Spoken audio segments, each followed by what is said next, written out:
Thank you. Your voice has changed, Jim. It has. So this is the annual meeting of the Friends of the Museum of Printing Incorporated, Saturday, November 18, 2023, called to order at 1 p.m. President's report. Museum status. The museum is in stronger condition than it has ever been in. We have over 500 members, which is a record for us. Probably at 5:20 to 5:30, depending on how many come in this weekend. We have 115 proxies. I consider this impressive that this large percentage of our membership is so loyal as to fill this out and mail it back at their own expense. And as you know, a postage stamp is not cheap anymore. So in effect, we will be voting with them in mind. This year, we will probably achieve, there are agendas right there. This year, we will probably achieve $200,000 in gross income. Now, this is important because what we're discovering is that many of the grants that are available require that the organization has at least $200,000 in billing. And we only achieved $200,000 once, and that's when someone donated $100,000. So getting to this point is very important for us. It means now that we can start to apply for grants that we would not have been eligible before.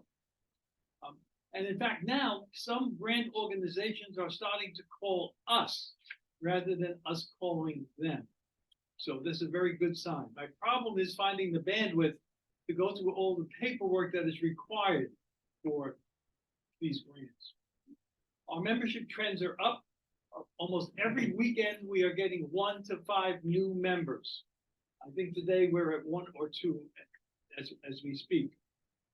There would have been a full financial report, but Steve Lyons is in California right now. If anybody wants, we can send you copies of the profit and loss statement, but it shows that we are positive. We have $199,000 in the bank. Our great challenge right now is to raise the money to create an endowment so that we can hire someone to run the museum. I am now 83 this year, and there are a million little things that have to be done every day. Sending out letters to people who donate money, organizing all the memberships for Carolyn, handling the maintenance of the building, paying the bills. All of this requires a lot of time and energy. I have no problem doing it, but the odds are I'm not going to be able to do it forever. So that's why we need to raise money for an endowment as soon as we possibly can to hire someone full-time to run the organization. We have identified Christine Mistretta as the person to do that. She would be here today, but it is also her college graduation. And I insisted that she has to go to that. I also told her that if it rains on your college graduation, it's good luck. I don't know that it's true, but I made it up anyway. In any case, we do not owe anybody any money. We are in strong financial condition, and it's a very positive thing to be in this at this stage. Our garage sale last Saturday was the most successful in the history of the museum. Over 62 people came through the museum. We sold over $20,000 in presses. A lot of this is the credit for Mitchell Ahern, who handled all of that, and those crazy Eddie videos, which, by the way, I now notice that they're going viral. They're not only on YouTube, they're everywhere, and people are commenting on them. He is now becoming more famous than anyone else. In any case, I think we should do 3 garage sales a year. I don't know if we want to do that, but it seems to me that bringing people into the museum. I know. Yeah. Mitch gets to make that decision. Make sure he's crazy. Really crazy in this. Nobody does what I tell them. Social media. We have the greatest social media team with Mindy, with Jim, with Andy, and now with the help of Olga. They have created unbelievable video and textual posts. Everybody does a different website of some sort. We get phenomenal coverage, and that is helping us out immensely at this stage. Our biggest challenge right now, besides an endowment, is volunteers. We are so low on people on Saturdays, it's getting harder to handle everyone. Even though we have Zapar, which allows you to take a self-tour, we do need more volunteers. And so if any of you, all of you are members already, and many of you have already volunteered, and I expected more people here, if you know anyone who can give us a Saturday, we give you a shirt. We have a beer party for you. We give you a free drink. Sometimes there are cookies, but again, we support you any way that we can. But we need more volunteers in order to run this place. Yes? Do you provide training? We will do any training you require. Usually the way to become a docent is to just follow someone around. Yes, sir. Are your volunteers strictly for Saturdays or are there other days that you need volunteers? Well, I'm glad you brought that point up. Saturdays primarily. We only open to the public on Saturday. By the way, we tried Sunday, and that was a very bad idea. If I ever suggest Sundays again, I want you to hit me. However, I do open during the week for school groups. This week, I had 22 students from going to come to me in a second. It's a town in Massachusetts. It'll come to me in any case. And then I had a junior college yesterday, and I had 22 students again. Next Tuesday, I have 40 students coming in from Northeast something Tech. Again, I can't remember them all because there's more of them than ever before. There are 22 right now that are coming through here. And normally what I do is I give them a short lecture on type, because I tell everybody the one common denominator we all have is type. Many of them are graphic design students. And again, they're either junior college, and sometimes high school. So that's who it was. Lawrence Tech came in the other day. So it would be nice to have someone who could do what I do on weekdays, but it's sporadic. And again, they arrange usually a month or two in advance.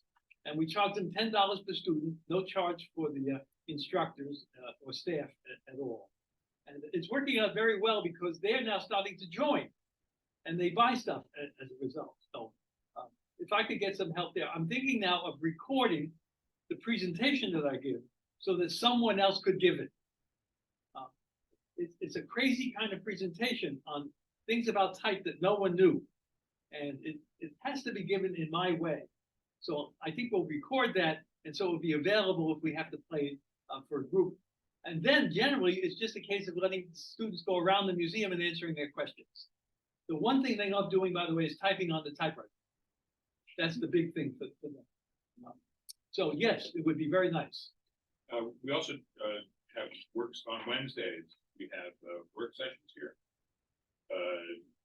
most Wednesdays. So, I mean, this is more, working on presses, moving stuff around,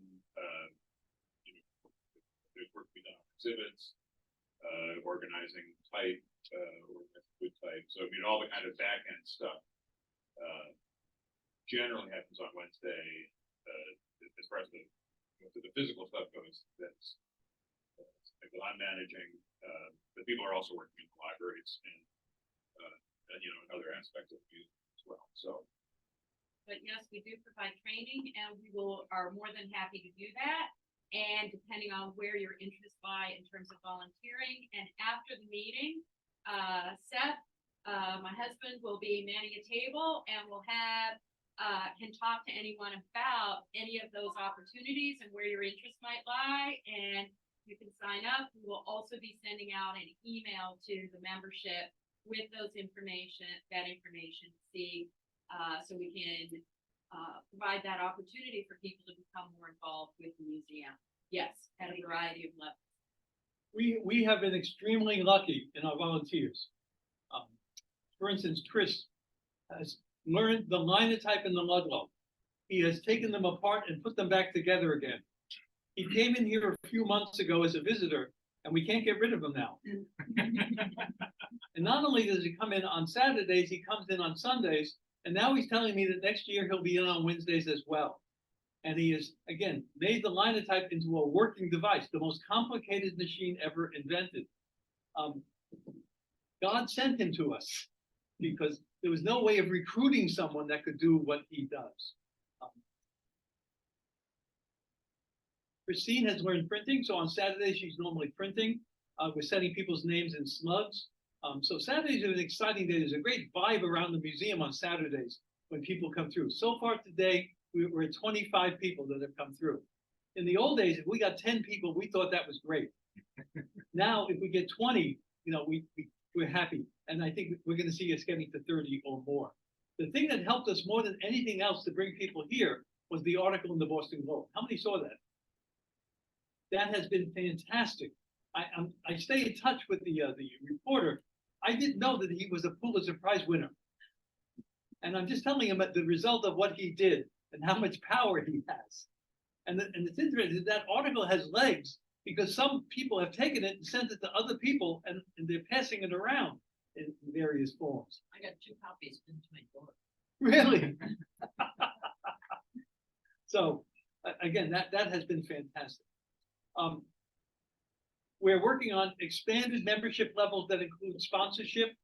Shown has already sent out a draft document in that regard to the board. There is one board opening. Bill Susi has retired. As you know, everyone on our board does something for the museum.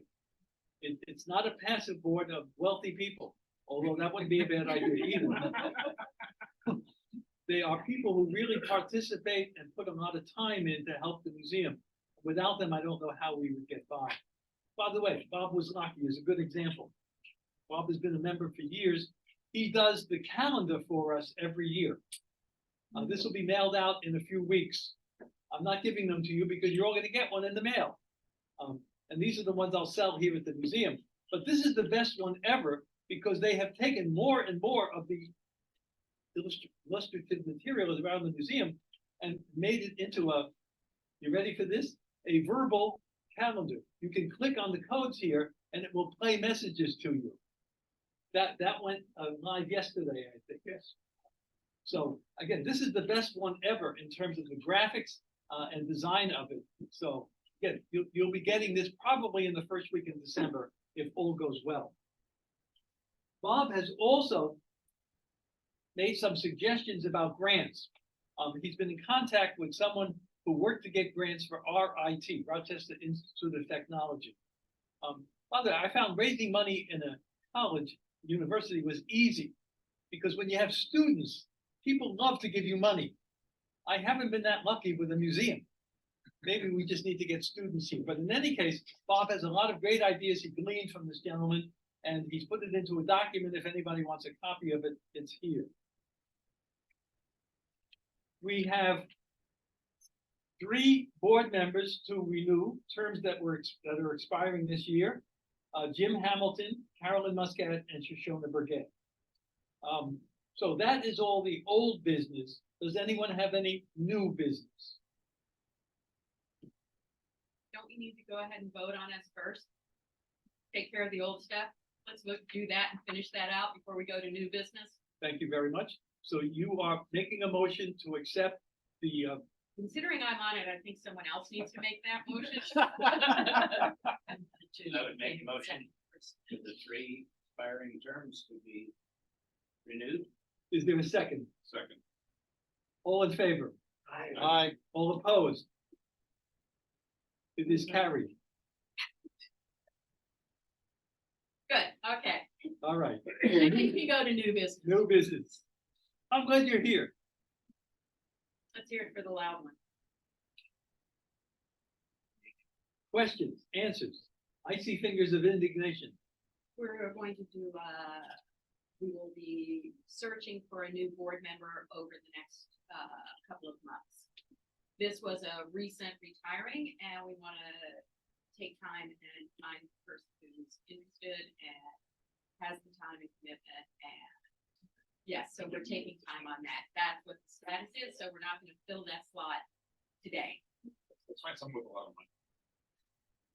Time, Well, actually, the board, I take. we're time. unique, I think, in terms of our board. For instance, Carolyn takes care of all of our membership. It's a lot, big job.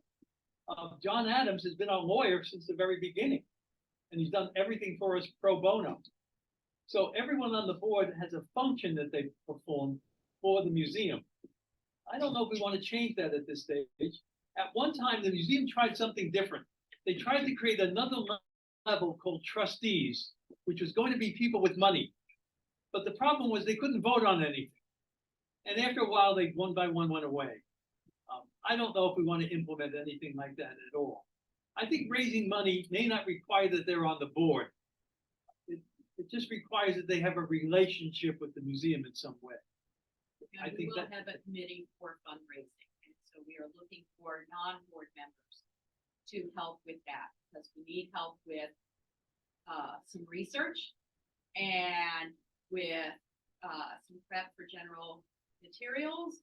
And the research and the legwork on that is the main thing. So that's the kind of thing where people, again, you can talk with Seth after the meeting, and he's prepped on all this. He can talk to anyone about any of this. But we have manageable bits and pieces that we could use help with. And a lot of it is research-based and support for some of the major upcoming fundraising things and programs we're going to have. And so if you are interested, or if you have friends who are interested, or you know of other members, again, we will send out an email notice on this also. But that's kind of what we're looking for, is not all of these things are huge, overwhelming commitments, but we need help with certain things. And they can be bite-sized, they can be ongoing, they can be an occasional, but we need to have that conversation, and we can slot you into where we need things, need help with things. But we need help. I subscribe to a service that lists all grants for Massachusetts. There are some grants that are applicable.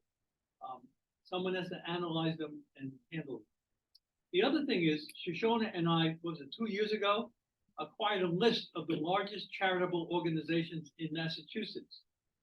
It's an Excel spreadsheet, but it doesn't list the name of the department. It's the name of the company and their address. So someone needs to sort of go to their website and sort of find the name of the organization that's involved in charitable giving. Because I don't want to just mail it to the company, attention charitable giving. So someone needs to do research in that area. We have some of the basic tools that we need to fundraise. We need someone to take it to the next step and to get the list. I've created a really nice promotion piece that in the center, if you open it up, has the Boston Globe article about us, which is worth its weight in gold. And then I have a fact sheet about the museum with general pie charts in terms of our income and expense. That, I think, is the way that it would be accompanied with a letter about raising money. So that's the kind of mailing I would like to do. I've got the pieces, but I need the list in order to get to the next step. So that's where we need help. So if you know of anyone who has some spare time, they can do this from home or anywhere. I can give them the raw material and they can help us to get the list organized, and then we can take care of the mailing. You've all been getting your newsletter, I assume. You'll notice that it's more professional than ever before because we have a great team doing it. Jim Hamilton has been acting as the editor. Cliff, who's done our website, by the way, for 20 years for nothing. He's been doing the design. We've got more additional writers participating. So we're seeing now the newsletter expand with more interesting articles. And as you know, you only get it in print. We will never put it online. That's a reward. So there are 4 newsletters a year, and then you will also get at the end of the year the calendar. And that's thanks to the goodwill of Bob Wozniacki and his gang down in New Jersey. And by the way, he not only supplies the envelopes of the newsletter, the calendar, but also the envelope that they get mailed. Which, by the way, is worth something too. You have those for sale now? You're not, are you a member? Yes. Then you're gonna get one in the mail. My sister's not. I will give you one. I'll buy one. No, no, Take the money. You need the money. that's okay. Goodwill operate. The fact that you actually came here is worth something. I'll pay you the cost of the calendar just for the envelope that goes. in. We will not say no to any donation you would like to make through our website or at the front desk. There you Got it? So I have And to we talk are to the guy. very Mitchell, will appreciative. you pass And this you on should to me? talk to Steve, and yes, we would very much enjoy any donation and contribution anyone would like to make at any time. And Steve up at the front desk will take them. Do you see why she should really be in charge? We would love to have that conversation with you. I can have that conversation with you afterwards. I can even throw in a little bit of We go away from fundraising. There are about 20,000 organizations that offer grants of one kind or another. There is a service that details those. There is a cost for the service. But you also, if you are a member as an officer of an organization such as the museum, then it's no charge. Otherwise, it's $300. My focus has been to look at organizations in Essex County that are relatively speaking close to home. An example is the Institution for Savings in Newburyport, which has a charitable foundation to most of these community banks. Their limit for a grant is $100,000 a year. Most of the limitations is about $10,000. So I've been working on a spreadsheet to detail who is the contact person, what is the organization, what is the focus of their effort, what's a maximum grant, what's the deadline for the grant, et cetera. You can't just mail out. No. That doesn't work. You have to apply a specific grant by the deadline date, and you have to meet their requirements for the grant in order to have a hope of being successful. That's what I've found. That's what I've seen in my test. You're absolutely right, and that's why we need someone like you to do that. Well, you didn't ask if there was a volunteer in the room, I noticed, Frank. Open your mouth, didn't you? So there's somebody in my building who specifically writes grants, which she does. So if we identify a grant, I can reach out, she would probably be very little cost to write the grant. Well, as you know, grant writers get a percentage of whatever money is raised. That's like No. Universal as Not far as. all of No, them, not all no, of them. Frank, This- no. Sorry, everyone I've spoken to. Dave? No, No? No. Oh, that's No. interesting. no. She gets, I think, just paid. But she'd probably be more interested if she got a percent. Many would. Yeah. However, The goal is to meet the requirements of the grant. If you don't Right, meet the what they requirements of the require. grant, you're toast. And therefore, nobody gets paid, if anybody gets paid. That's, in my experience, that's just the way it works. You have to fill out the application. It isn't the same as grant writing at a state or government level. Generally speaking, we're talking about organizations that target arts and culture, youth development, community development, that kind of thing, for these kinds of grants. Again, this is just my experience. would you be willing to volunteer to be part of our fundraising? Well, I tried group? to make that suggestion, but it Right. didn't seem to get anywhere. Let me clarify. Yes, we would love to So have you as wrote- part you of that. sent me an email and you asked me if I'd go door to door in downtown Haverhill. I'm not interested in doing things like that. That's not going to generate tens of funds. You need to No. approach this on a basis for significant funds. That doesn't mean going door to door with business owners. No, but that is a secondary, because I was thinking Completely of secondary. other, right, a secondary of membership things, and I'm sorry, I had not gotten anything back, so I didn't know. But as starting to also build, we're looking at a multi-pronged thing, where we're looking at Yeah. hopefully building up for grant organizations, yes, as you're speaking, but also local business support, and also through a variety of different membership levels. So we're looking at a multi-pronged event and approach to things. Yep, my And perception is that for the grant raising we would effort, love you that. need to develop a targeted picture of what the museum offers for different types of grants. Correct. So, for example, youth development, community development. doing that kind of work can then be used for the next levels, such as local business. So these things can work in Yep. common. But They need to, yes. what's the first target, what's the second target, what's the third target? I would think that would be done in terms of magnitude of dollars. Okay, so who could work with Dave to do all this? Well, I think I could try, but so I came from academia and just I'm very much skillful in research, in qualitative, quantitative. I wrote grants for myself, so I have PhD. Well, and just definitely I'm in marketing, I know how it works, studies, just etc. By the way, I can try it. Olga emailed me and asked if she could volunteer. And so she's been helping the social media committee. Jim, would you say that? I wonder if something happened to my Zoom feed here. We can still see you, Frank. Oh, okay. It has a message on here, so I'm going to avoid that. So for the But Jim, Olga has helped you a lot, correct? Oh, definitely. And I think giving us additional content and also a lot of insight on what's happening in the social media world today, keeping up with that, and also becoming more video savvy, I think. So thank you very much, Olga. It's been great, and we'll continue to work as a team with Andy and Mindy. And Olga just graduated with a PhD. And so she's been volunteering. So if you wish to help us with fundraising and work with Dave to get some of his information and then organize it for the museum, that would be very helpful. So I think we need to have a fundraising team that meets regularly, and that's Pardon? been the challenge this You are past year. Shashank, correct? Yes. Yeah, okay, I was hopeful. You're listed on as a director. But it's like we talk one-on-ones and we're not as a team, so we're not getting But we're action. trying to set up Yeah. with, after the meeting today with signing up for some of the coordination I set up with Seth. We will have signups for people.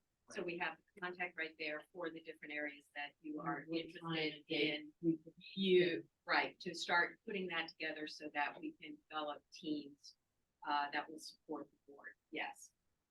In our various efforts. So right now, a team could be Dave, Olga, and Shoshona. Yes, Carolyn. yes, is part of that. Okay, so Carol, so 4 of you. yes. Need more?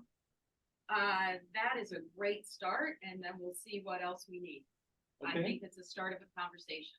Olga, would you pass on your contact information? Seth will have that at a table after the meeting. Can we do that?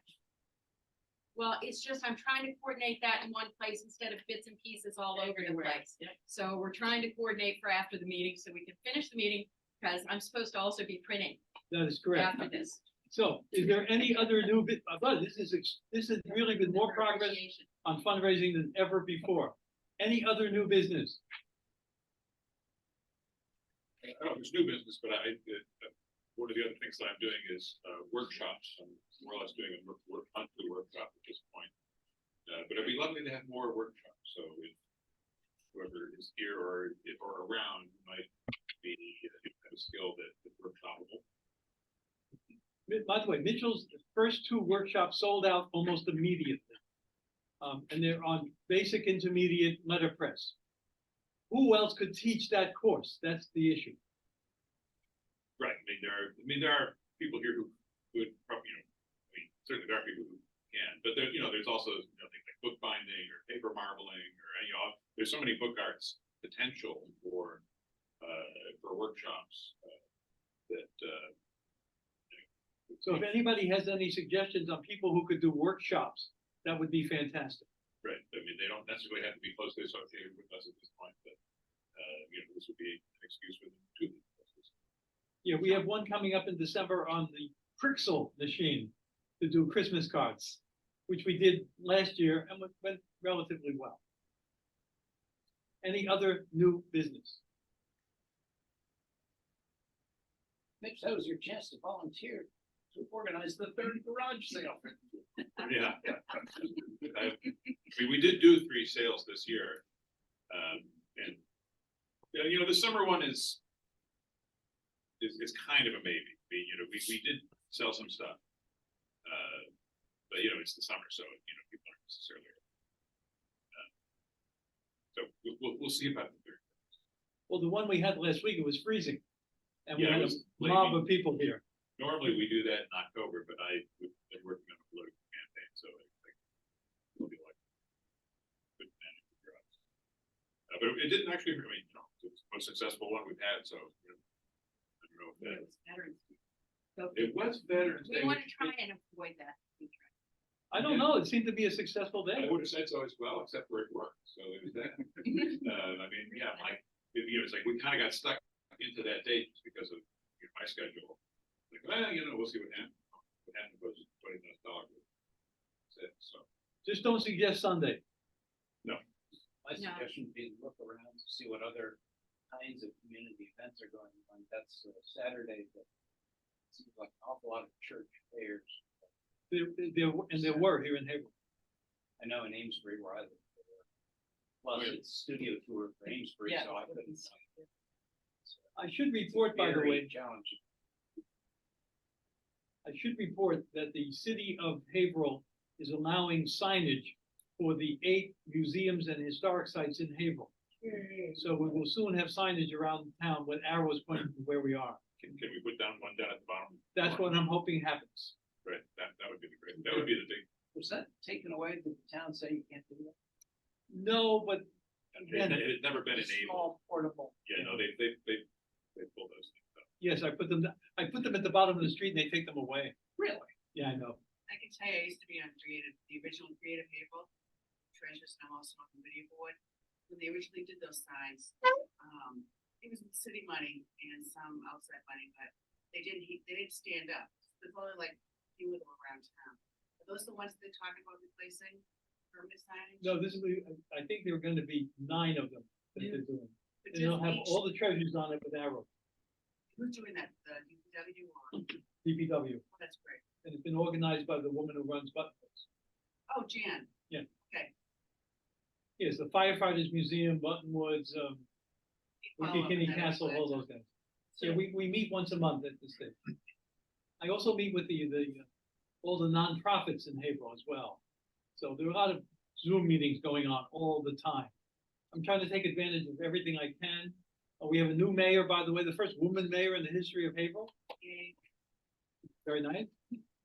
So the museum things look rosy right now, but we have to stay on our game and really move ahead on fundraising more than anything. Do we dare ask about a 495 sign, or is that completely? That's the state, and I've been writing to them. I've been writing to them since the day we moved in this building, and I get no reply at all. But we own right down to 495, right? Yeah, yes, Can't we just put a sign on our, yeah, we put a sign on our. By the way, the sign that you come up when you come up 107, it says, Haverhill Historical Society. But then it doesn't tell you what direction to go in. Yeah. And it doesn't tell you it's called Buttonwoods. It doesn't say Haverhill. Welcome to Massachusetts. I know. So I'm gonna keep working on that, Dave, but I just How about what Mitch just said, though? put a sign down there. I don't know why we couldn't. Right at the property line. I mean, we'd have to get, Easement line. we'd have to get permission to do so, but I bet we could. I mean, because it's a state road, I know there are rules and regulations about it, but. Actually, that might bow to the town, because since it's on Haverhill property, the 495 and the state may have nothing to do with it. If you can get the variance from the town, because a lot of towns have variances on the size of signs you can put out, it can't be more than 12 square feet, but if you know that the sign is not next to somebody's home, they may give you a variance. To put up I a will big investigate. I will investigate. sign on the museum property, Yeah. 15495. The only problem is the museum property is on after the exit. For that side, yeah. Turn around. You just passed. Go back now. One thought I've also heard about is, could we actually get a full-scale commercial billboard on the property down there that had us in the rotation? Well, they put an electronic billboard up on the car dealers Right, the opposite side. just before the exit. And they had a special deal as part of the treasures. And I was on it for 6 months. The problem is we're only up there for a few seconds. And unless you hit the sign at the right moment, You don't see anything, and then if you do see it, it's gone. So I'm against electronic billboards at this stage of the game. Maybe we could ask that they be banned across the country. But if we did have electronic property, they would give us. Yeah, although our land goes down to 495, it's just, I think, before 495. I don't know how much space we have to do any. That could be the issue. And then there's a lot of trees down there, so we'd have to knock down trees. I don't know if there are rules about that. I'll look into all this. I'm sure it's complicated. Olga, What about promoting information? Kind of flyer or a leaflet about information. actually, we do. Those little racks for tourists that are in McDonald's and hotels, we're in there. Yeah, we have a card in there, and we've been in there from the very beginning. Oh, by the way, we're on it'll come to me, Yelp. And then last night I updated our Google listing. So we have good, when we ask people at the desk when they come in how they heard about us, the main one is Google. And it's usually things to do in Haverhill or things to do nearby or something like that. So I've made sure that we're in that area well connected. We also run an ad in every issue of Haverhill Life. We're also in the Merrimack Valley and North Shore publications for tourists. So we do advertise on a regular basis in all those publications. By that, do you mean the magazines, Merrimack Valley Magazine and North Shore? No, not the magazine, the tourist guides. Should I do the magazines? But that I would expect requires money. Yeah, yes. By the way, I haven't found anybody who's that generous to do it for nothing. I'll look into it. Again, it's a budgetary thing. Again, we've got pretty good, over the years, I've built up our budget for coverage in these areas. Cover any way people try to find us. The one I would love to do is be in the racks down in Boston. But that's very pricey at this stage. Olga, were you asking about the information centers on 495, for example, the one up north? Well, I'm not quite knowledgeable about the very close, those that go past the museum. Last year, we went to a meeting of the one of the tourist association, and they held it at one of the rest stops, and our card was in their rack. Yeah, so I think we covered in that regard. All right, yes, sir. I'm not saying this just because I live there. More New Hampshire, not that far away. Yes. Well, we're in the racks in the hotels in Salem and Plastow, and the McDonald's and a few other places in southern New Hampshire. Even as far away as Manchester, Nashville. Okay, you think we should do that? By the way, don't forget the radio ads. It's an untapped market. The NPR radio ads cover New Hampshire down to Rhode Island. We get phenomenal response, but they're so expensive, I only run them for 8 months of the year. So they don't run during the winter. Because again, it's $4,000 a month, and that's a big part of our budget. But they give us prestige, and they give us exposure. And again, I say a third of the people come in here now are coming in because of the radio. And you can't, it's not really an ad so much as the person who's doing the verbiage of reporting or whatever reads it as though we're sponsored, we're supporting PBS. Underwriting. That's right. It's nicely done. I was thrilled when I first heard it. Yeah. I thought that was a great idea. Yeah, when I first wrote it, I wrote it like an ad and they had me change it. But I'm learning more about it, and they've been very supportive. They help us out a lot. And also, we can do a lot of targeted social media, both the endowment as well as winter months that are specifically highly targeted. Olga? So that then reduces the cost that the NPR stuff costs. I mean, I've been doing that for 3 years with this company, and it was not a shotgun leads thing. We're looking for this group, they like these hobbies, this age, and it was very good. YouTube video advertising. YouTube video, yeah. Social media works to some extent. I mean, just so far we have 3 platforms, Instagram, Facebook, and Twitter. And just based on just whatever social, Facebook works pretty much well with the community, people who live around, and to some extent related to the museum of painting, just the university, school, But I'm- et cetera, and it's more about connections and. I'm not looking for connection. I'm looking for people who are traveling out of town, looking for things to do that weekend. Who are this age, this targeted. So. Say Saturday, Like, you're talking pay. So, paid, yes, very much paid. yes, we should look probably to some other platforms. Instagram would be it.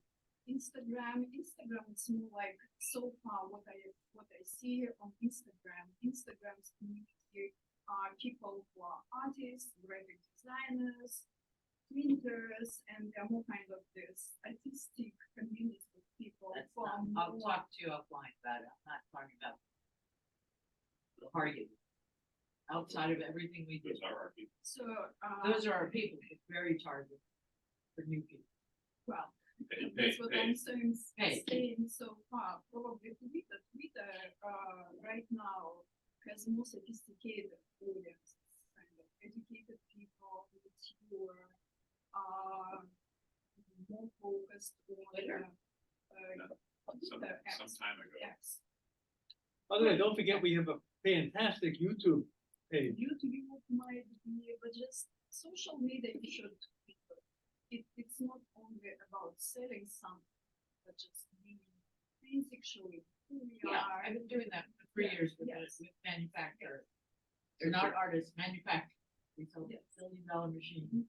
As a suggestion, perhaps, one of the things that's needed is determining who the audience is. It sounds like we're talking about right here, 2 completely different audiences. Yeah, As Mitch said, these are the people that are really the people that are like us, who are interested in this stuff. The other audience would be the general public who don't know this exists. don't know exists, looking to do something Saturday. And That's wanna what I'm, bring them in. right. Yeah. And then That's you have good. a third, which is to your point, all of the social media, all the endowment companies where we don't know, where we have paid campaigns of all the value the museum does, looking for donation, and you're just hitting that endowment companies. I mean, those are 3 different groups, 3 different targeted campaigns. Yeah, there's a lot of options. Yeah, I should also note that we raised our admission rates a few months ago. So we went to $15 for adults, to $10 for seniors, children.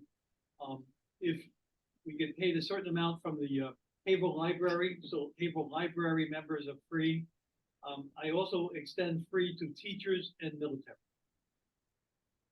And so we've been doing better, our cash has increased because of the raise in the entry fees.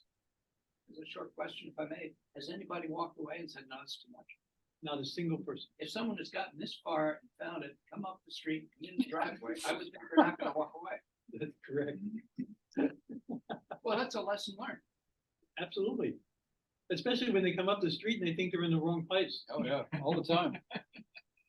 Okay, motion to adjourn. Motion to adjourn. Carolyn is making a motion to adjourn. Second, Second. all in favor? Aye. Carried. Thank you very much, everybody. Jim, you're recording this, correct? I'm recording and I will stop recording right now. there you go. Thank you, Jim, very much. My pleasure. Take care now. Yeah.